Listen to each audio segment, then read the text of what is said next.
Hello students, I am विकास सैनी और friends, आज ये मॉडल टॉपिक की लास्ट वीडियो है। इससे पिछली वीडियो में मैंने मॉडल्स टॉपिक के बारे में जो भी इम्पोर्टेंट चीज़ें हैं वो आप लोगों को बताई हैं और आज इस लास्ट वीडियो में हम मॉडल प्लस हैव के यूज़ के बारे में पढ़ेंगे, क्योंकि ये पॉइंट बहुत ही इम्पोर्टेंट है according the competitive examinations and academic examinations. इससे पिछली वीडियो में मैंने आप लोगों को बताया था कि मॉडल प्लस हैव का यूज किस कंडीशन में किया जाता है, और मॉडल प्लस हैव का यूज अगर हम किसी भी मॉडल को पास्ट टेंस में यूज करना चाहते हैं तो तब हम मॉडल के साथ हैव का यूज करते हैं। ओके, तो मॉडल प्लस हैव का यूज अगर हम कर रहे हैं तो it means the sentence goes in past tense and it represents the actions and possibilities and unfulfilled desires of past tense. तो अगर हम पास्ट टेंस में मॉडल के साथ हैव यूज करते हैं तो या तो वो किसी कार्य को दर्शाएगा पास्ट टेंस में, या किसी संभावना को दर्शाएगा, या किसी अधूरी इच्छा को दर्शाएगा, या वो केवल इमेजिनेशंस को शो करेगा। तो मॉडल प्लस हैव से रिलेटेड एग्जाम्स में आप लोगों के एरर आती है, जिनके बारे में मैं आप लोगों को बताऊंगा कि अगर मॉडल प्लस हैव का यूज और उससे रिलेटेड कोई एग्जाम में एरर आती है तो आप उसको कैसे सोल्व करें और कैसे आप लोगों को उसमें अच्छे मार्क्स मिलेंगे।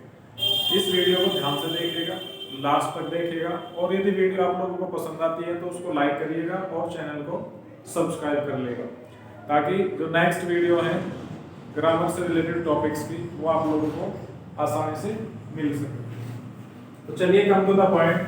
First of all we shall discuss about this topic might have.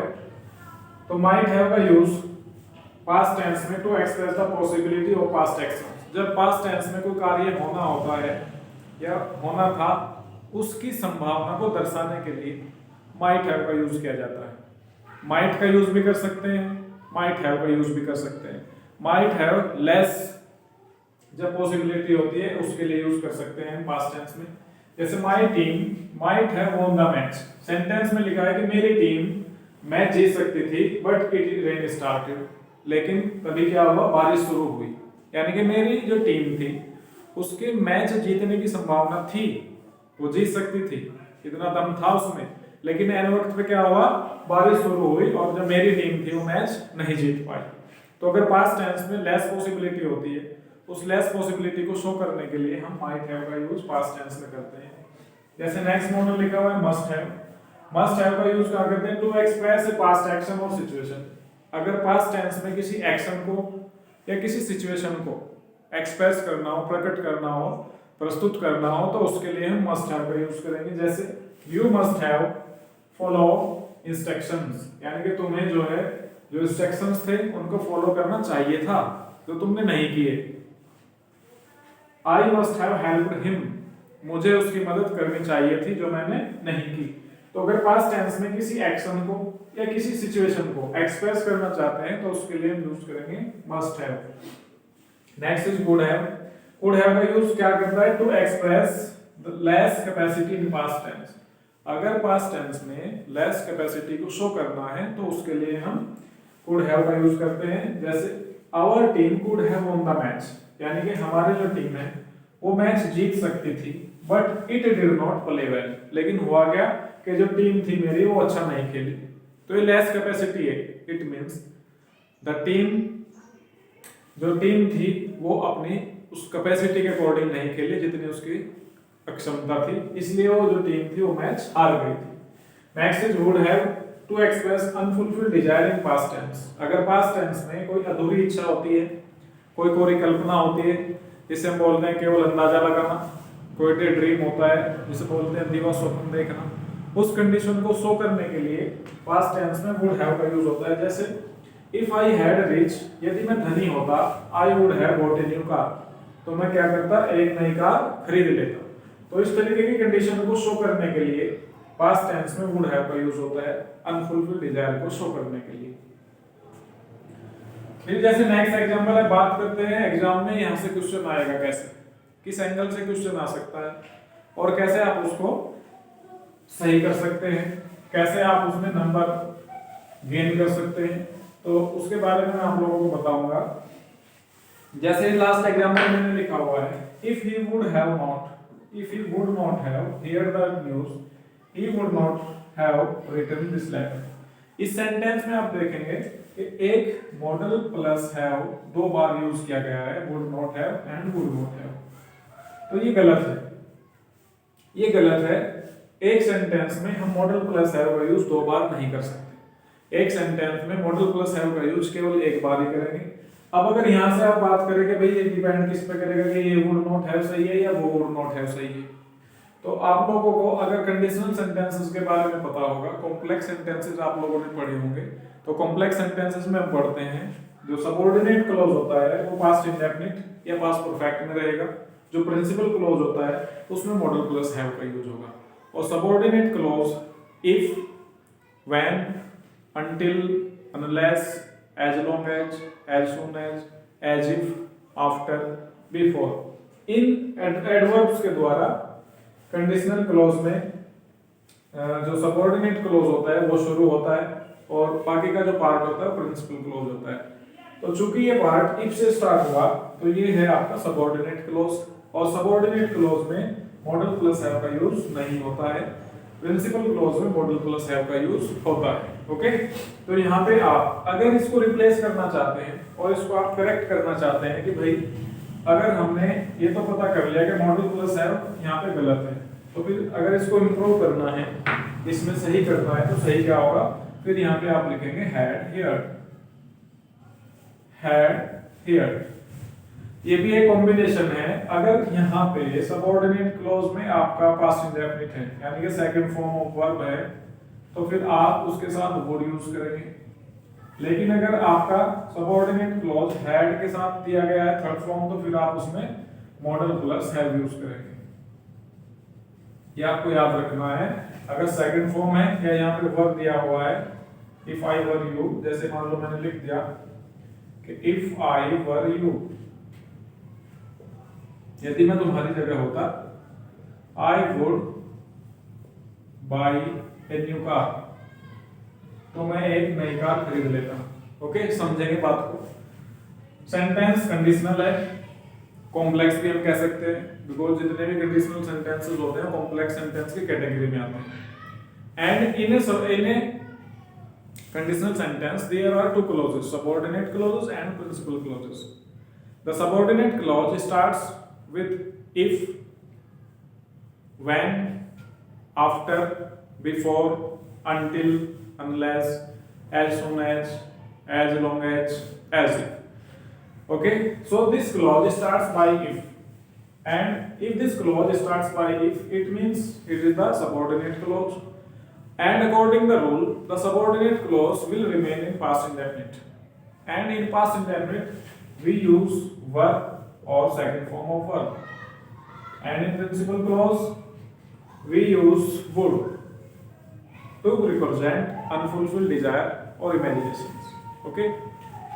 So if there is second form of verb or verb in a sentence, there will be used would. But if there is had and third form, or we can say that if there is past perfect tense, there should be modal plus have. It is a combination of would and would have. Okay, got it? अगर वाक्य में जो subordinate clause है वो past indefinite tense में दिया गया है, उसमें सेकंड फॉर्म है या फिर वर का प्रयोग दिया गया है, तो फिर आप प्रिंसिपल क्लॉज में वुड का प्रयोग करेंगे। लेकिन अगर जो आपका सबऑर्डिनेट क्लॉज है वो पास्ट परफेक्ट टेंस में दिया गया है, इट मींस हैड के साथ वर्ब का थर्ड फॉर्म है, तो फिर आप प्रिंसिपल क्लॉज में मॉडल प्लस हैव का यूज करेंगे। ये आप याद रखेंगे। और एक सेंटेंस में दो बार मॉडल प्लस हैव का यूज नहीं होता है। मॉडल प्लस हैव का यूज सबऑर्डिनेट क्लॉज में होगा, प्रिंसिपल क्लॉज में मॉडल प्लस हैव का यूज नहीं होगा। इसके बारे में अगर आप लोगों को फिर भी कोई प्रॉब्लम आती है, कोई क्वेरी आप लोगों के माइंड में है, तो आप मुझे मैसेज कर सकते हैं, पूछ सकते हैं अगर आप लोगों की कोई प्रॉब्लम होती है। इसके अलावा जब ये टॉपिक स्टार्ट हुआ, अगर आप लोगों ने पिछली वीडियो देखी होंगी, तो मैंने पहले इस टॉपिक की जो बेसिक चीजें हैं, the basic concepts, I taught you from which point the errors come in exam competitions, and now I will tell you about the points of error. First is modal are used with main verb.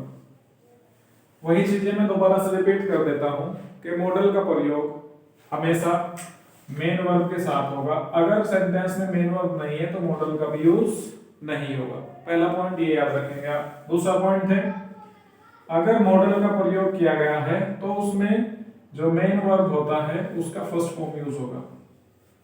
It is the most important point from this topic. Model के साथ हमेशा verb का first form होगा। अगर इसके साथ verb का second form है, थर्ड फॉर्म है, एस या ईएस लगा हुआ है या आईएनजी फॉर्म है मॉडल के साथ, तो वहीं पे एरर है। आपको कुछ नहीं सोचना है, केवल उसी पॉइंट को एरर बता देना है। If there is not first form of verb with the modal. Okay, next point, अगर मॉडल के साथ हैव का प्रयोग दिया गया है तो उसके साथ वर्ब का थर्ड फॉर्म यूज होगा। ये भी आप लोगों को याद रखना है। It is the very important point. if there is single model, can, could, may, might, will, would, shall, should, there should be first form of verb. But if there is have with any model, there should be third form of verb. If there is not third form, it means this is wrong part of the sentence. Okay, and next is model plus have should be used once in a sentence. We can't use twice or thrice model plus have in a sentence. I taught you this thing in this video. मैंने आप लोगों को इस video में बताया है कि model plus have का प्रयोग सेंटेंस में हम केवल एक बार कर सकते हैं। ना ही तो मॉडल प्लस हैव का यूज दो बार हो सकता है, ना ही दो से ज्यादा बार हो सकता है। केवल एक बार करेंगे, वो भी सबऑर्डिनेट क्लॉज में यूज करेंगे। प्रिंसिपल क्लॉज में मॉडल प्लस हैव का यूज नहीं कर सकते। अगर मॉडल प्लस हैव का यूज आप प्रिंसिपल क्लॉज में करते हैं तो सेंटेंस रॉन्ग हो जाएगा और वहीं पे आपका एरर फाइंड होगा। नेक्स्ट पॉइंट, अगर सेंटेंस लिखा हुआ है कि ही should, must do this work. Suppose that आपको इस तरीके से एक सेंटेंस लिखा हुआ मिल जाता है और उसमें दो मॉडल यूज किए हुए हैं, should भी यूज किया हुआ है और must भी यूज किया हुआ है, तो this is also wrong method to use of a model. We can't use two models in a sentence for a subject or for a verb. Okay, point to be noted. दो models का use एक साथ एक sentence में एक ही verb के लिए नहीं हो सकता है। अगर उसको आप यूज करना चाहते हैं तो फिर वहां पे आप लोगों को कोई कंजक्शन चाहिएगा बीच में। आप कंजक्शन का यूज करके दो मॉडल का यूज एक वर्ब के लिए कर सकते हैं। तो चाहे तो आप ये एरर के पॉइंट्स हैं, यहाँ से एरर डायरेक्टली एरर मिलेगा आप लोगों को। आपका चाहे एकेडमिक एग्जामिनेशन से, आपका चाहे कॉम्पिटिटिव एग्जामिनेशन से, किसी भी लेवल का है, किसी भी क्लास का है, तो डायरेक्ट पॉइंट तो एरर के ये हैं और इसमें इंप्रूवमेंट के भी पॉइंट्स हैं, इसमें एडिटिंग के भी पॉइंट हैं। ये चाहे तो डायरेक्ट मेथड ये आप लर्न रखें, या फिर मैंने इस टॉपिक का 4 वीडियोस बना दिए हैं, आप उन 4 की 4 वीडियो को ध्यान से देखें और फिर आप लोगों को इस टॉपिक में कोई भी प्रॉब्लम नहीं आएगी। ओके, तो आज की वीडियो में इतना ही। फिर भी अगर आप लोगों की कोई क्वेरी है, कोई आपका क्वेश्चन है, तो आप मुझे कमेंट बॉक्स में जाकर कमेंट कर सकते हैं और मैं आपको उसका सॉल्यूशन देने की पूरी कोशिश करूंगा। और इसके बाद नेक्स्ट वीडियो में हम अगला टॉपिक लेकर आएंगे आप लोगों के सामने। और यदि आप लोगों को वीडियो पसंद आया है तो प्लीज इसे लाइक कीजिएगा और चैनल को सब्सक्राइब कीजिएगा। Thank you.